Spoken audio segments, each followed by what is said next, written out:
You cannot get to mindfulness if your mind is full of the norms of oppression.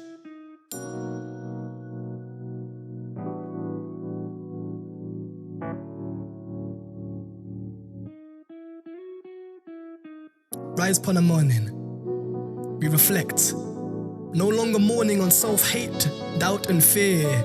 We shine like crystals touched by the firmament, speak life which causes our eternal sky to cheer. Through rainfall, we nurture the elements of ourselves where our most precious soil has dried up. Sorrow, still playing the thief to joy, still reminding us we are never too far from grief. When we hold our tongues in tears, the term chief is only a concept.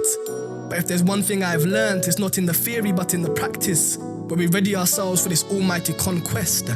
Afternoon, the sun salutes our soul for shining, whilst Babylon alleviates a powerful economy by taxing our smiles. At the end of the day, when hate, fear, and doubt fade away, and love stays, we will transcend pain, denounce the term slave, and watch our sun shine as our young queens reign. What if I saw you as a person? A human being, whatever you would like to be. How would that shift our conversation? The context in which we communicate. What if we found people again, just like the thesaurus finds words again, redefining and recreating new possibilities available to step into at any moment? Would you be welcome to the opportunity? What actions would you take?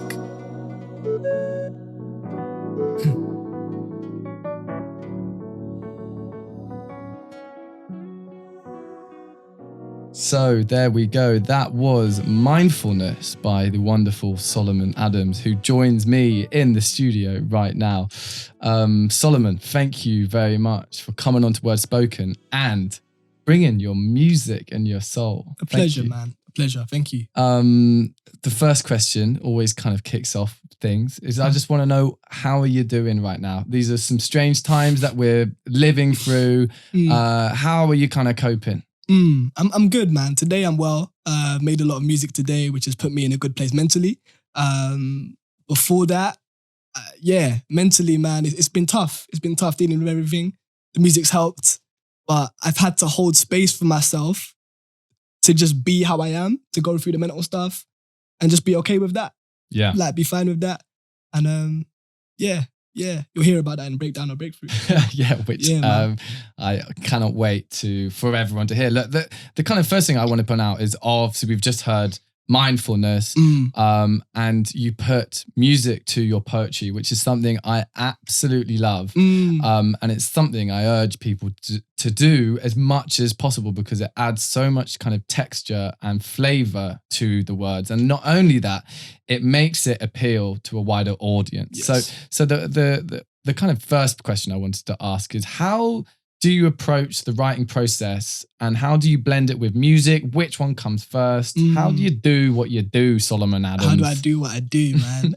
Okay. So the writing happens very separately to the music. You know, it's only recently where I brought the two together.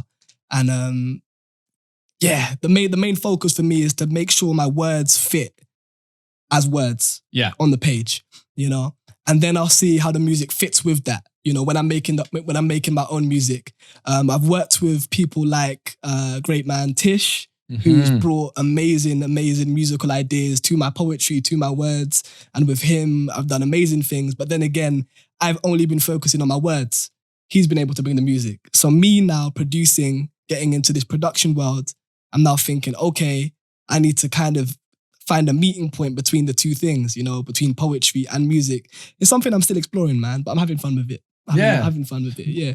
What I really like is how, so I'm going to sound really like naive with this, but what is the thing called that you use on the table? Cool, that's called a Machine MK3. It's a groove box. Okay. In the simplest terms, a groove box. So you basically like kind of put some samples onto that and then play around with everything live as you're doing the... So the sounds are all in there already. There's a lot of sounds that are in there. I can sample through it. So I can take a Whitney Houston sample or a Black Eyed Peas sample, two random artists. Yeah. But yeah, I can take those two people and sample them through it. And yeah, we can create beautiful stuff from there. Because I think that's why it works so well in a live setting. You're not just whacking your phone in like to an aux and pressing play and then speaking over it. You're actually like, it is a performance. It's a live performance. Yes. So because of that, do they tend to evolve? Like sometimes you're just up on stage and it tends to come out in a different way? Or? Yeah, 100%, man. I feel like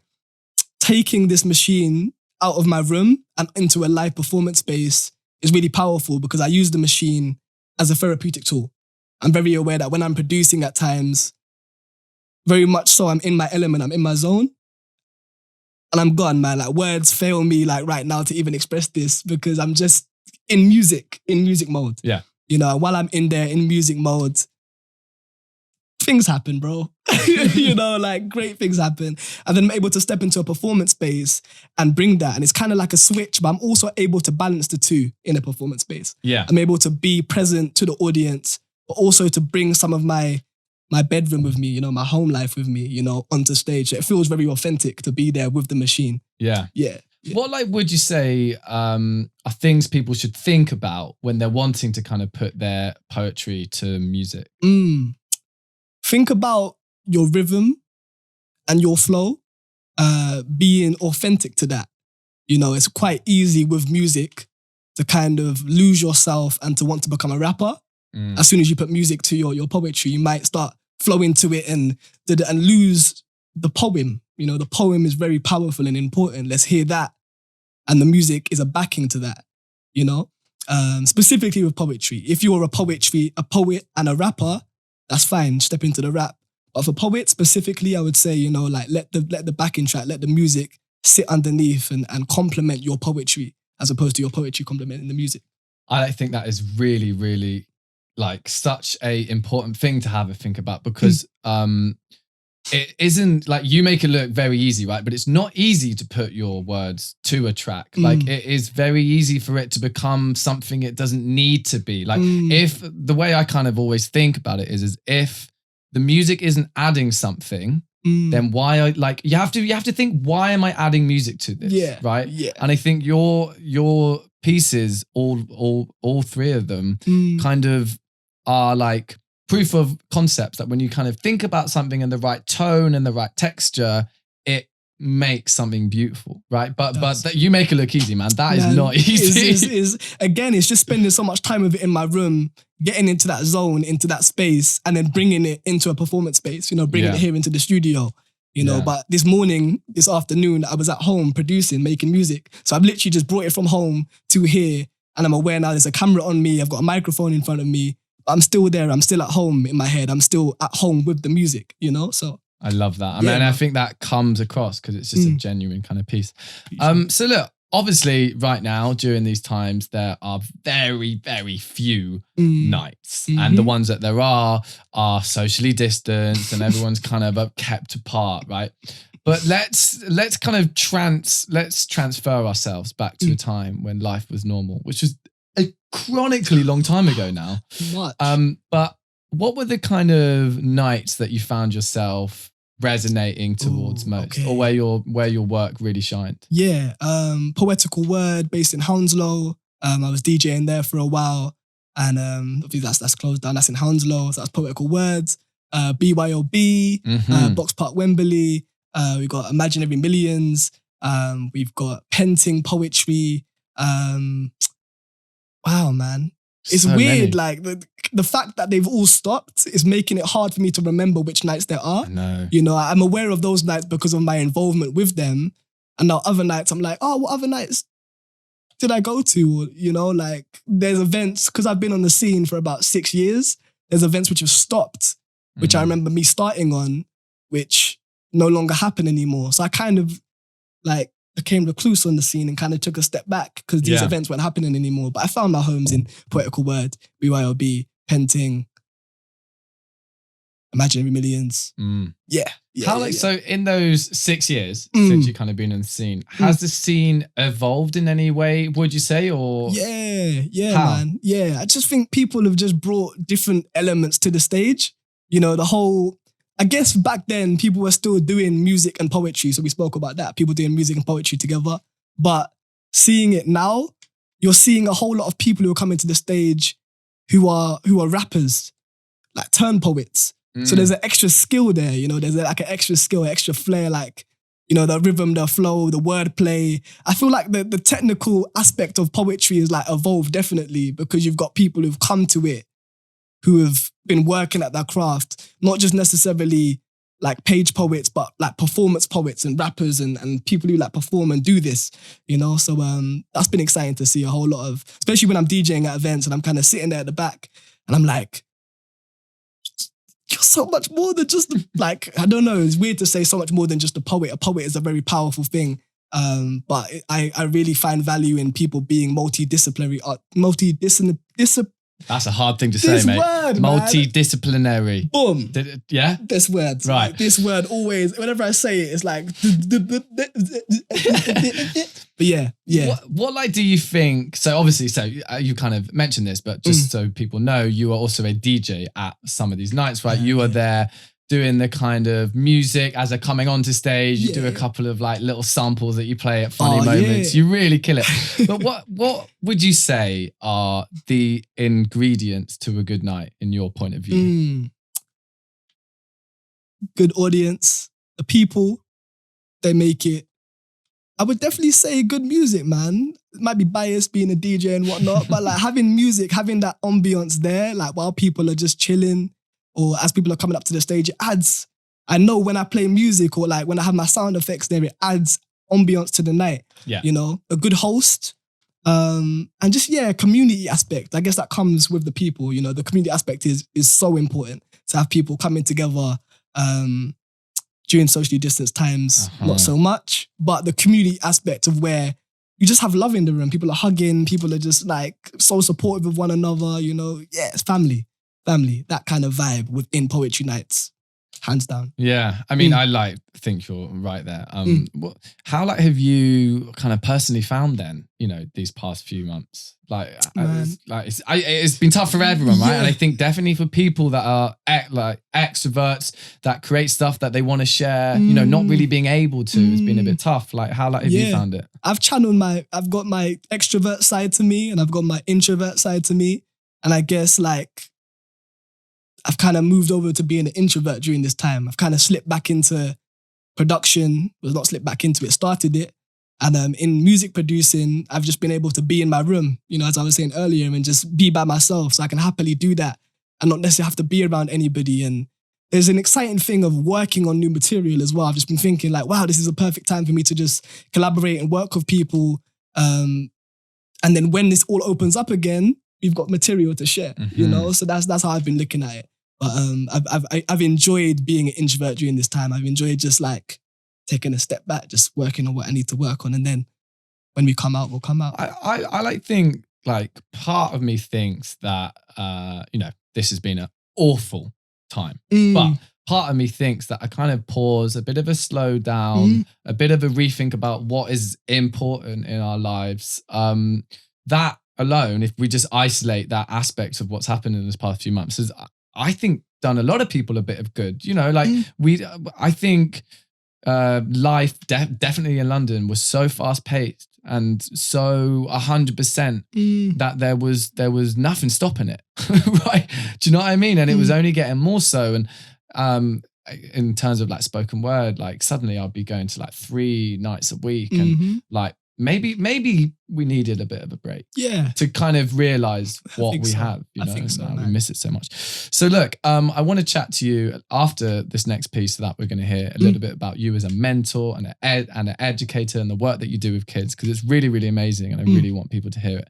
But before we do that, I want you to tell us a little bit about the next piece that we're going to hear from you, which is entitled Hip Hop Raised Me. Hip Hop Raised Me. Yeah. Okay. So I'm an avid fan of hip hop, not only as a product, as a genre of music, but as a culture, as a consciousness, as a spiritual way of being.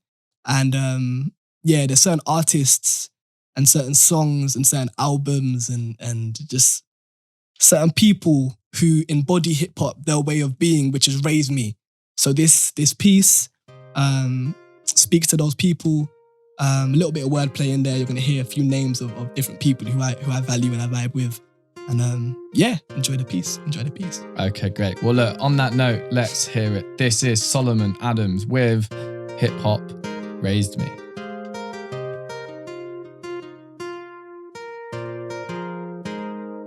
This is Untapped Language. I'm a literal maverick. From Yassine, I learned how to add it up like mathematics, and most definitely witnessing Johnny Blaze, I set sights on the rise of the young flame Nas as he distinguished simile from metaphor. Nas is like life or death. I'm a rebel. My poetry's deep. I never fell. It was all in good time to witness God's sunshine and recollect when I had been useless before, so I tightened my grip on the game. I garnered respect for those who stood premiere. I was introduced to Talib and Lauren, used hip-hop as my flag, and I set my black star alight to gleam as correspondence. Amidst confusion and a loss of self-worth, I saw myself as an outcast, but my brothers and sisters didn't stop pressing me with common sense. You see, these were my tribe who did not stop until the spark was relit for adventure, which we prefer to call quest. Check. You see, these were my tribe who did not stop until the spark was relit for adventure, which we prefer to call quest. I knew one day it would all make sense. I just needed to be the man the younger me always needed. It took so much more than just being the dreamer. I became the believer. However, I was looking for eternity externally in this electric circles of universal mind control. Finding forever had finally become within reach when I uncovered self-worth, gave me 2 legs to stand firm on, and I saw that I could live from 95 till infinity. However, the stakes were high on my soul. Oh dear. You see, as you take a step up the staircase, the step you leave always seems to creak.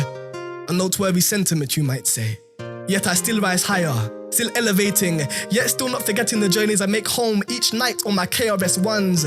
Every night, returning home, passing a derelict sunrise radio building with no sight of sunshine, just a dark, unlit tower. I return back to the supposed slum, which now occurs more like a village. You see my roots. You see my roots. See, my roots are way too deep for me to forget my origins. I've been questing for love. Something as sweet as the chocolate which I have the pleasure of calling my skin, but let me not begin, it's true. Some days I still get insecure about the fact I may never drive a Royce or even reach 5'9", but then I recall lessons from my elders about the miseducation of this generation, searching for satisfaction in book covers, unaware of the content soon to be exposed. I thank God for amazing grace, for I was a wretched 16. Times that by 2, and I'll be smiling. Reflect on this exceptional journey called life. Still yet to see all 7 wonders of the world, yet I've listened to the 9th. I give thanks to where I've been so far, my notebook being my passport, stamped to the brim where I write up destinations from these journeys to release all pent-up information which still has me shifting gears between work and play. I've stepped into a circle where it is a firm belief that yes, life is good. We've set out on a mission to make life great for all. We speak firm affirmations to one another like, all we do is win. And even when they try to silence us, our souls will eternally sing.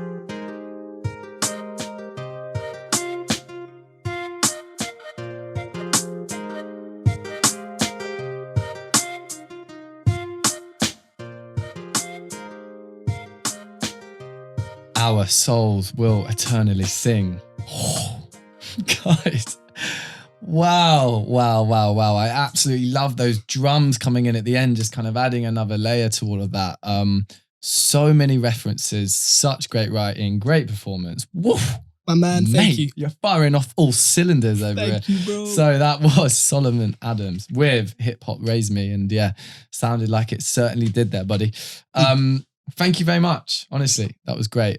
Just a reminder before we kind of move on to this thing. If you want to watch these performances, all of the videos are up on IGTV. The entirety of the episode is up on YouTube, along with the clips from each performance. So go and do that because you can kind of see him in action with his wonderful music master what's it called? Machine Music magician. MK3. I was close. Groovebox. Music mastery. You can see him working his magic. So look, thanks very much for that, man. So yeah, before we heard that, we kind of mentioned that you are a mentor as well. So you are a mentor with a charity, is it called the 100 Black Men of London? 100 Black Men of London. That's it. So tell us a little bit about who they are and what you do with them. Yeah, so the 100 Black Men of London is a community-based charity set up in 2001, became a charity in 2004, and we lead different programs in mentoring, education, health and wellness, and economic empowerment. All of our programs are underpinned by leadership development, but our main program is in mentoring. So we run a mentoring program, 14 weeks for children between the ages of, I think it's 8 now, it's gone down to 8 to 16, no, 8 to 18. And 14-week life skills program. There's 3 different parts to it. So the first program is life skills, where they're learning about different things like influence of the media, gun and knife crime, effective expression, peer pressure, self-esteem, self-identity, all of that stuff that you don't learn about in school. Yeah. Then the second part of the program is called YLA, Youth Leadership Academy. And that program is all about like setting them up to become business leaders, entrepreneurs, getting them into more of a financial mindset, because people that age, when they're kind of approaching that age of like 13 plus, they're thinking, how am I going to make money? You know, and we're kind of showing them like do it in a legal way, in a legitimate way, you know, as opposed to them getting caught up in the wrong things. So we do that. And then I run a program which follows that, which is the peer mentoring program. And the peer mentoring program is all about training up our diamonds. We call our young people diamonds, who have gone through those 2 programs to then go back and mentor those. Oh my God. Yeah. Mate, this sounds like an amazing thing to be a part of. Yeah, man. Right? Ironically, the 100 Black Men of London mentored me when I was 10. So I've gone full circle and become a mentor, man. It's a beautiful, like, realizing what it did for me at such an early age. I was only part of the program between the ages of 10 and 12. But yeah. Honestly, like the people there, the mentor that I had, like significantly changed my life, changed my mum's life. Grew up in a single parent household, and he was able to like be there for me and like call me, check in on me, like how was school, how's the homework doing and stuff at that age, which I didn't really like value much. But I look back and I'm like, wow, like, you know, incredible. Like you're not my dad, you know, you're a mentor, you're somebody who's checking on me, you care about me, away from like if I'm just behaving or Is that quite a common thing? So when a kid comes to something like that for like the first time, is there a tendency for them sometimes to kind of not really get it or not really trust the people there? Is that quite a common thing? Yeah, man. It takes because we only meet fortnightly. During COVID now, we're doing Zoom, and the Zoom thing is difficult because again, we've just started again in September, and when you're starting with new diamonds, there is this thing of like, some of them, they've had their parents who forced them to come. So they're kind of there on the life skills program, on the CMP, CMP is a community mentoring program, if I say that. Yeah. And they come in to this program and they're thinking like, who are these adults? Like, it's a Saturday. I want to be chilling. Like, I don't want to be here first thing in the morning, like learning about this stuff. And it takes time for us to like show them like, we're not school. You know, we have to make a clear distinction between this is not school, this is a mentoring program. And you can have fun. You can make friends here. And after about 4 to 5 weeks of being with us, like a lot of them open up. Some people leave, but those who stay with us, man, growth. Woo. I mean, it sounds like, well, you were someone that kind of went in this program and this is great that you're kind of back with them and now doing it to younger kids. I think that is epic. One of the things I was going to ask is obviously you kind of mentioned there that the whole point of this is they feel like it isn't school and what you're teaching them is something which they don't get taught in school.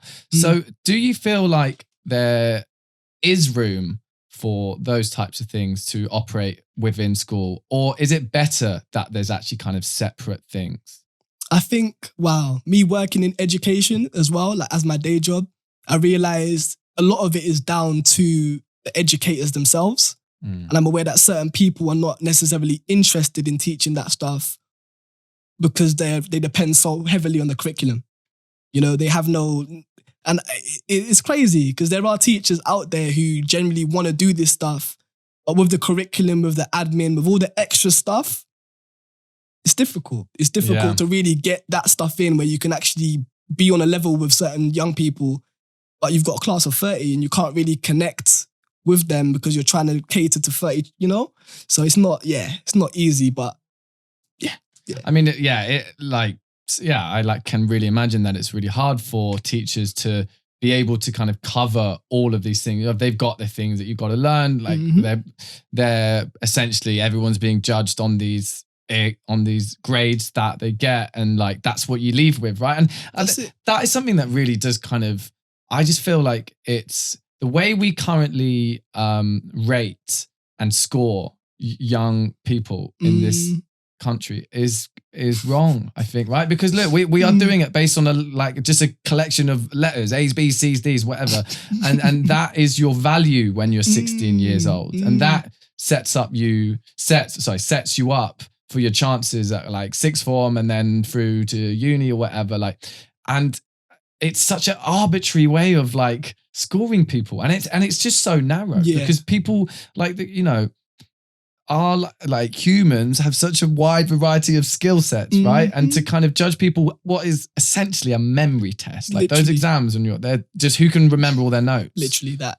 Like it's wrong, isn't it? Yeah, man. What are the things that we like could do, or maybe the kind of system could do to kind of change that? It's just, I'm aware of my role in education where I work in intervention. So I kind of specialize in music intervention, spoken word intervention, basically taking all that I do like as a creative and bringing it into school. Because I'm aware that young people are interested in that stuff because they see that celebrities doing it. They're thinking, oh, like this is really cool, but they don't have access to it. So I say, cool, like I'm not a celebrity like that, but this is something that I'm interested in. It's something I've invested my time and my money in. I've got the resources. Let me bring it in. And when you've got people like that in education, in schools, I've met many people like that, it changes the young people. You know, the young people then start to open up and share really powerful things, and you're able to actually build relationships, which what I think that's what education's about building relationships first so that you can then educate people, teach people, mentor people, coach people. But it's about relationships. Like that's the main thing. Like what is the young person interested in? Can you go over to them as opposed to them coming over to you? Like that's, for me, that's so important. It's something I'm like super, super passionate about because I'm aware that, with education right now, it is a thing of like, we're going to give you a test or we're going to give you this, take it, fill it out, hand it back. Oh, you got a D or you got a 7. Yeah. I think it's now it's numbers. It's numbers now, isn't it? It's numbers now, yeah. You're getting a 7 or you're getting a 4 or a 3 or whatever. And it's like, no, we should go over to them and see what they're interested in and build schools, build education from what they like. I fully agree. Yeah. You know, even things of just from my point of view, like access to kind of things like music or even spoken word. I mean, like definitely with spoken word, I never really came across it as a teenager, and I feel like there's, that's just one example, but like there's teenagers don't know what they're good at yet, right? So like you need to kind of find it and let them grow in the way that they're meant to, and not judge them on other things. That's it. We're just having a little rant here about the bloody system. Explore, man. Let them explore. Explore. So Mr. Adams, is that what you called as the teacher? Mr. Adams recently, yeah. Well, I like to be called Solomon when I that felt weird saying that. But yeah, Mr. Adams is that term. Well, Mr. Adams, are you ready for the 155 challenge? Let's do it. Ooh, music. 155. Okay, 155 is the part of the show where we challenge our guests to a quick fire free write. The rules are as follows. You're going to pick one word out of that box right in front of us and write a piece all about that word using it as a prompt. You have 1 minute 55 to complete this task, after which you solemnly swear to read it out loud. Now, do you, Solomon, solemnly swear? Whoa, that's a great sentence. Do you, Solomon, solemnly swear to read it out loud? I do indeed. You Let's do. do it. Okay, so the first step is give that a quick little, whoa, I just dropped it. Give it a quick little shake and let's pick a word out of the word spoken box. Okay, boom. Okay. It's gonna move this. Yes, push that back. There we go. Okay, so the word is home. Home. Ah, okay. Okay, You can run with that. That is a very I was apt expecting word, man. something crazy, but that, yeah. There has been way worse ones, so you're lucky. Okay, so Solomon, this is a 155 challenge. The word is home. Your time starts now. 155. Okay, so whilst he's going with the 155 challenge, I'm excited to see what he comes out with here. Now, home, if you were keenly listening to this episode, is something he did mention earlier, speaking about kind of being in that place. Yes, he was in this room recording those tracks, but really in his head, he was at home. So I'm excited to see what comes down. Now, just a reminder to everyone listening at home that you can play along with this as well, and you can win yourself a Word Spoken mug. So you send in whatever you come up with, just DM it to Word Spoken Podcast on Instagram, or send it to wordspokenpodcast@gmail.com. Send it in, and basically I send whichever one I think is really good, I send them a Word Spoken mug for free. You win it. What is not to like about that? Now, we're getting a little bit closer. Dramatic drum time. Okay. Solomon is writing away. I'm excited to see what he comes up with. He's not going to have his music box. God, I forgot the word of it. He's not going to have his music box with him. Machine MK3. Machine MK4, there you go. You know what? I might leave it here, man. I might just... Now, just so you know, I will give you a bit of time to like read it through in your head before we're coming up. We've got about 20 seconds left.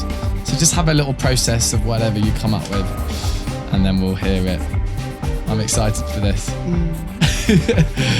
Okay, so we're heading up to the 10-second countdown. Solomon, the word was home. 10, 9, 8, 7, 6. Okay, you got this, man. Yeah. Awesome, man. Cool. Put your pen down. Okay, man. I'm excited about this. Drop the pen. Drop the pen. We're just going to bring that mic right back to your face. Amazing. Feeling good. Okay, so Solomon, how do you think that went? Yeah? Yeah, man. You're feeling confident? Yeah, I'm good. I'm cool. Okay. Yeah, well, it's free rights of fun, man. Just let the mind do what the mind does. This is a 155 challenge with Solomon Adams, and the word is home. Go for it. Home is where the heart is. I've said it before. Right here, my heart has found family in many people, many places, many times, many things. We express ourselves, cook up good food, conversations, and good music. Of course. Yeah, that's it, man. Yeah. Love that, mate. Put it there. That was wonderful, mate. I felt that. Yeah. I felt that. Yeah, it's just... That felt very real, man. As if you'd get that word. Because we literally spoke about this earlier. That's I don't believe in random. Yeah, you didn't choose that word. That word chose you. There we go. Love that. Right, so just a reminder to everyone, send in whatever you came up with. Home, it can be short, it can be long, whatever. And you can win yourself a mug. What's not to like about that? Don't be a mug, win a mug. That's my little phrase of that. Do you like that? Don't be a, yeah. So Solomon, look, that was really good. Well done, man. Man, thank you. So the other thing I wanted to chat about, we have spoken quite a little bit about kind of nights and stuff, but I wanted to speak about your involvement with a night called Imaginary Millions. Mm-hmm. So tell us a little bit about the kind of stuff that you do with them. Yeah, so Imaginary Millions is a night I've recently got involved with through COVID. I've only been to that event, once before COVID. Amazing, man. Like a live band just jamming, led by the legend, Rob Major, Joy Warman, the women, just the team are amazing, man. Again, I'm lost for words in just what they do, but there's something powerful about, again, we spoke about this earlier, about bringing music into an event space. And what they're able to do with their music, with their live band is, we were speaking earlier about, what is the purpose of bringing music to a poet's performance? What's the purpose there? Why would you put music there? And they're able to do that. Whoever steps to the stage, they will adjust. They will adjust, and the drummer will adjust, on the keys. They're just so talented and so diverse in what they can play. And man, It is an incredible concept, right? And really annoyingly, I personally haven't ever gone to it. I was planning on going to it so many times. A couple of happens once a month, and it was just before the lockdown that I was trying to do it, and I couldn't make them. So I'm gutted that I didn't.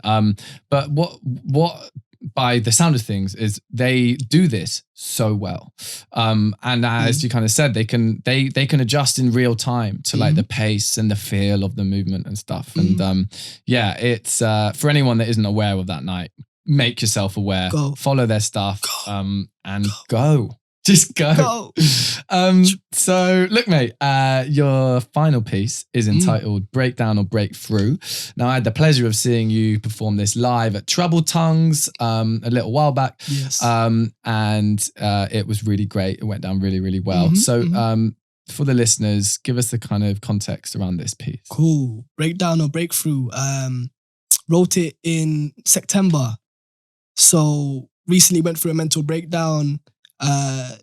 Life hit me. And it was interesting. I was in meditation, came out of meditation quite slowly, just in slow focus and just observing things around me, and words just came to me, you know. Who's gonna hold you? You. Breakdown or breakthrough. Who's gonna hold you? You. Breakdown or who's gonna hold you? You. Breakdown or breakthrough. And it just made me think, I'm like, wow, like, you know, this is a breakdown, but actually it's given me space to break through, you know? And that, the piece speaks volumes. Yeah. It speaks volumes, man. Well, look, let's not say another word and just hear it. Again, we've got some beautiful music behind it. There's an intro that just kind of builds the ambience, puts people in the right space. So let's hear it. Let's do it. This is Solomon Adams with Breakdown or Breakthrough.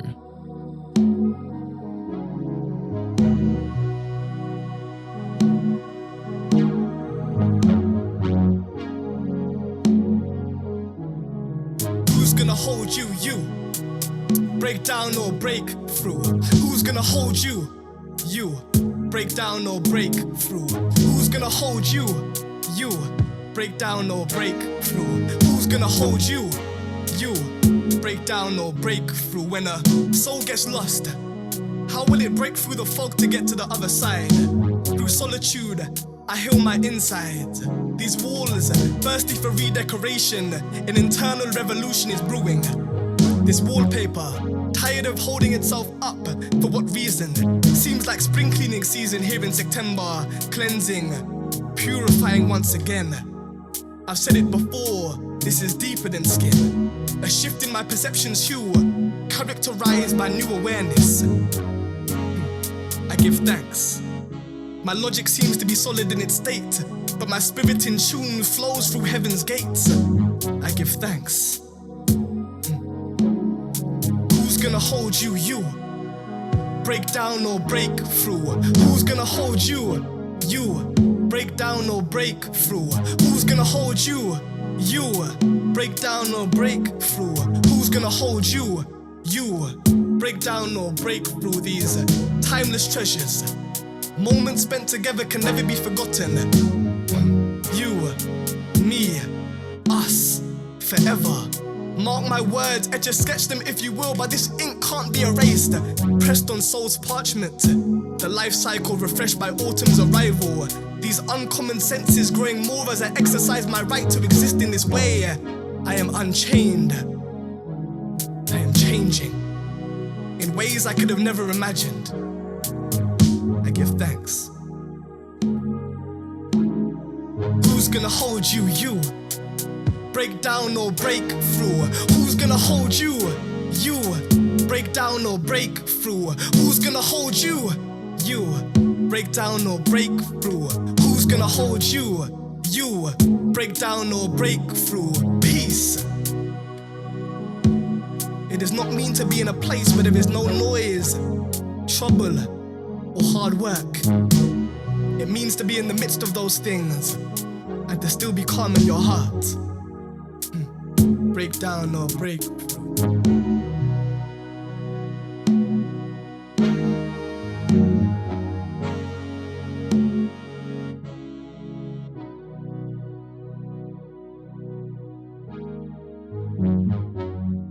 Wow. So there we go. An incredible piece again, mate. You've been bringing it to this, and maybe now is a good kind of time to say thanks so much, bro. You're welcome, man. So just a reminder, that was Breakdown or Breakthrough by Solomon Adams. Yes.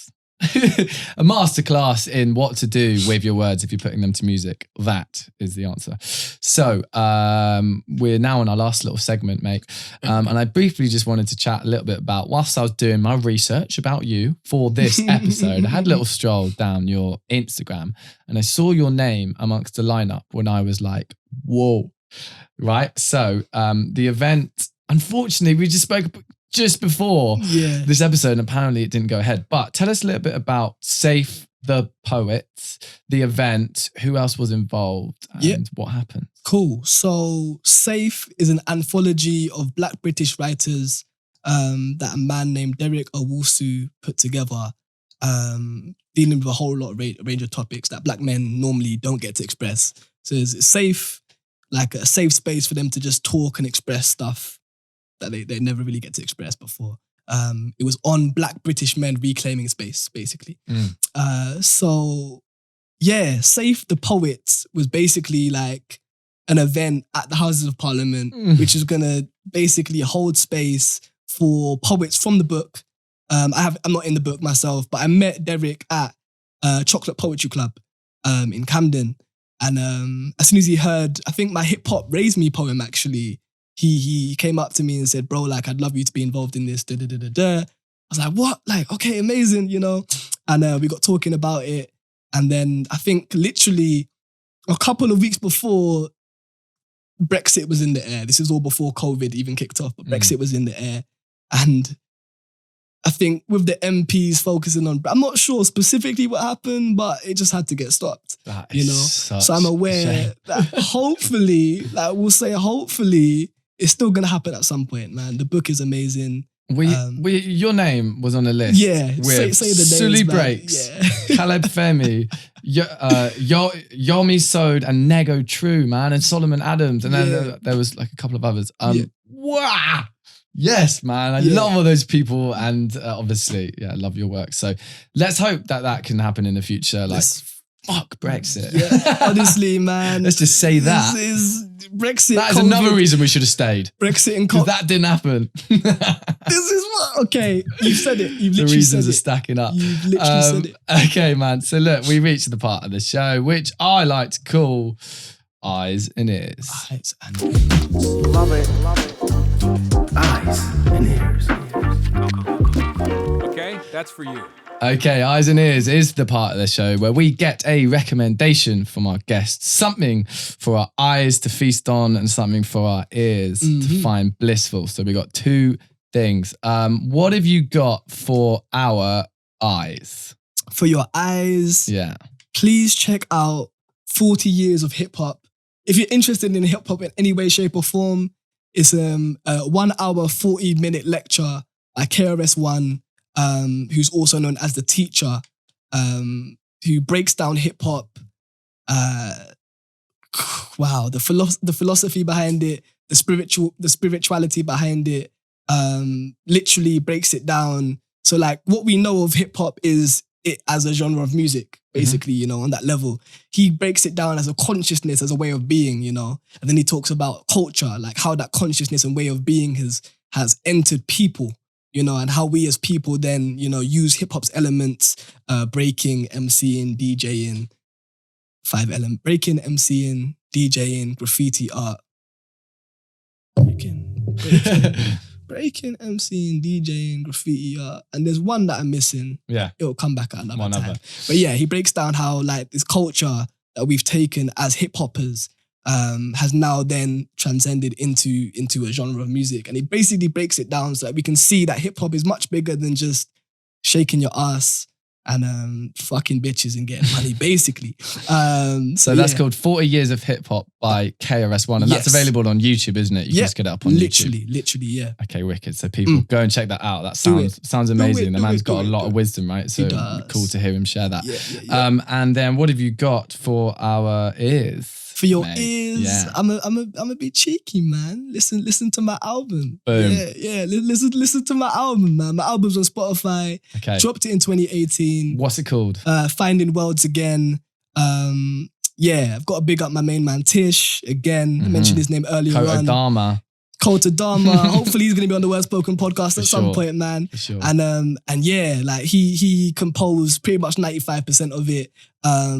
Brought the guitar in, wicked guitarist. Played the keys on it, played drums on it, and then I had one of my boys come through and play sax on it. So yeah, it's a spoken word acoustic album. You've got elements of jazz in there, elements of funk in there, elements of soul in there. Just takes you places, man. Finding Worlds Again. Yeah. I love that, mate. Well, look, there you go. Those are 2 great eyes and ears segments. So thank you very much. People, go and check them out. Do it. Go and check them out. So look, the final bit, the final segment is kind of a look ahead to the future about your goals with your art form, with your creative processes. Like, what's the big idea? What kind of goals do you have for the future with your art? Oh man, this is such a good question. I'm so excited recently. This year specifically, because of COVID, has meant, as I said earlier, like I've gone into myself and just thought about the possibilities that are available. And there's part of me which doesn't even want to share too much, like regarding like necessarily what it's gonna be. That's because I don't necessarily have it all figured out right now. But I just know that I'm going to continue creating. I know that the level of my creation is rising and developing steadily. You know, since I've started producing, I've realized that is a space for me, which I need to continue doing that. You know, that's therapeutic for me. And also like there's music on my Mac, which I haven't shared with the world yet. But when I do, it's gonna change things, man. I'm confident in that, you know. So I'll leave it at that. Okay, yeah, I love that. So let's remind people where they can follow you on social media. Yep. So at Solomon Soul, on your Facebook, on your Twitter, on your Instagram. You can find me in real life. Soon, if COVID F's off, you can see each other at live events and chill and vibe and whatnot. Bring that back. Yeah. Literally, Solomon Soul. That's me. Yeah. Solomon Soul. Right. Okay, cool. So quick recap. We had mindfulness. We had hip hop, raised me, breakdown or breakthrough. On the 155, we had the word home. I think you absolutely smashed that. Really enjoyed that. The Eyes and Ears, that was 40 Years of Hip Hop by KRS-One. That's up on YouTube. So go and check that out. Learn all about that. And Finding Worlds Again, which is your album, up on Spotify. There you go. Solomon, it's been an absolute pleasure. Man, thank you. Honestly. Thank you. You're more than welcome. Everyone, go and check all those things out. Keep an eye out for Solomon in the future. He's got some projects in the pipeline that are going to be aired, so make sure you wrap your ears around them when they do. Thank you very much. And to everyone listening, we'll see you all next week. Bye. Peace. Cheers. And love.